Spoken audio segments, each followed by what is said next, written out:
You, my people. So what next after the CAA's fiasco? What? I know many are disappointed. At the same time, many are happy this did not pass. But what next? Or what could be the plot?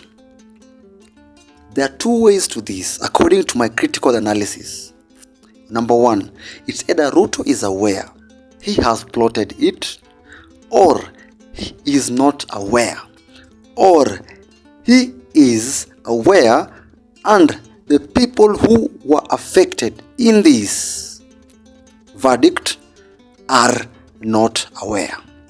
So number one, Ruto might be aware and plotted with them that they will not be selected into these offices, but they will have to go and work as the opposition, which will mean that within his own government, people broke away to create an opposing force against his administration.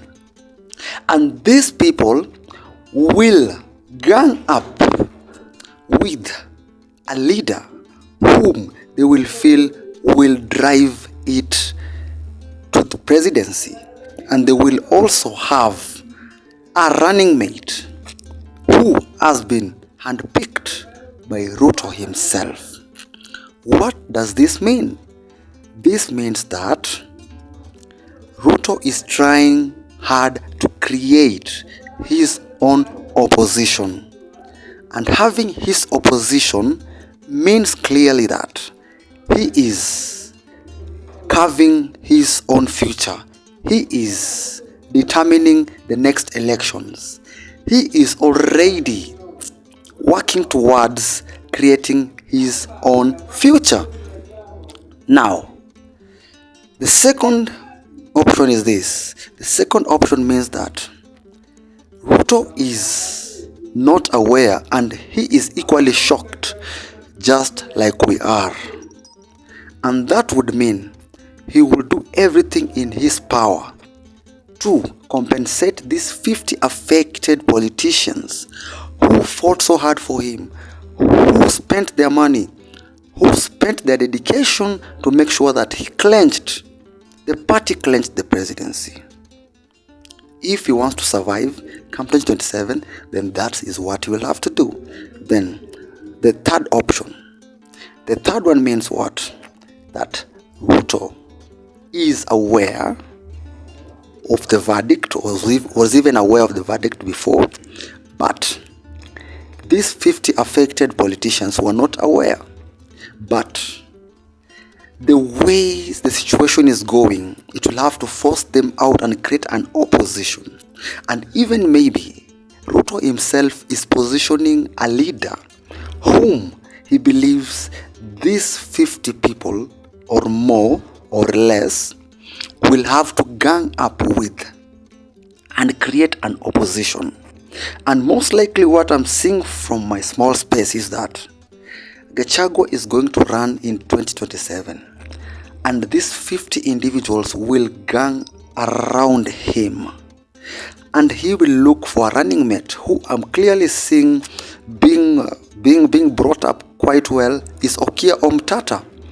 Okiya Omtata is from the Luya and has a part of the Luo, kind of the Samia thing, because Busia is a mixture, and because due to the intermarriages, Busia is a rich ground for the opposition. It is a rich place for ODM. Most likely, Okiya Omtata would be the running mate to Gachagua, but they will not win in 2027. They will win in 2032. But 2027 will just be a preparation whereby Ruto will run against Gachagua and Ruto's running mate will be Mudavadi. So Ruto will win against Gachagua, but it has already been prepared with these 50 people now creating the opposition with Gachagua. They will run, not win, but they will win come 2032. What does that mean? Ruto has crafted his own successor. The person who's going to succeed him is being crafted right now. And that's why we are seeing the rejection of the 50 politicians who were supposed to be CASs. That is from my own school of thoughts.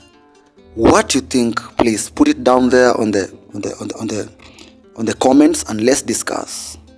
But this fiasco, that is how it's going to be. And if I'm to stretch a little bit, what are the ramifications? This fiasco is detrimental to Ruto's politics if he was not aware, because he would have lost soldiers, and come 2027 they will not back him.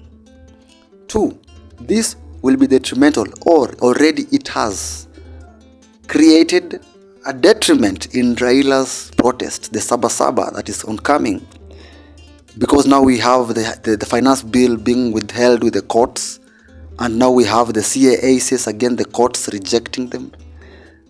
The only reason now they have is the fuel levy, which again Okiya Omtatah has gone to the courts to petition against.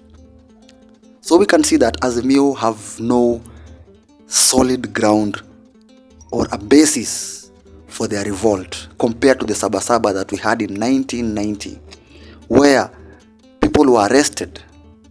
The big heads, the leaders, the ringleaders were arrested 3 days before Sabasaba.